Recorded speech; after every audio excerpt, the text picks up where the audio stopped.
संविधान सुरक्षा मंच पश्चिम ओडिशा बरगढ़ जिला आड़ू सोमवार दिन अतिरिक्त जिलापाल को गोटे दाबी पत्र दि जाइए। बरगढ़ पौर परिषद अंतर्गत जेनसीबी जगह ने आयुर्वेदिक चिकित्सालय खोल जाऊ बोली दाबी करा जाइए। तार संगे सहर बहुत रोगी उपकृत हो पारे बोली जना जाइए।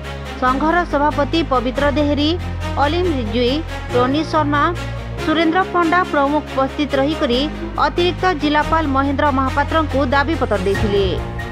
बरगढ़ नु आलोक साहू का रिपोर्ट, दहना टीवी। नमस्कार, मैं टोनी शर्मा, बरगढ़ संविधान सुरक्षा मंच रो सेक्रेटरी। आमे माने आज गोटे दाबी पत्र देइछु कि बरगढ़ अर्बन एरिया रे गोटे आयुर्वेदिक हॉस्पिटल टा खोला जाऊ। आउ जेन एलोपैथिक दौच समस्त को समस्त एलोपैथिक यूज करवा लगी तार माने बाध्य छन केना बरगढ़ रे आयुर्वेदिक अर्बन रे गोटे हॉस्पिटल नै न। तो आमे गोटे दाबी पत्र देइछु जे आयुर्वेदिक हॉस्पिटल टा गोटे बरगढ़ अर्बन एरिया रे खोला जाऊ।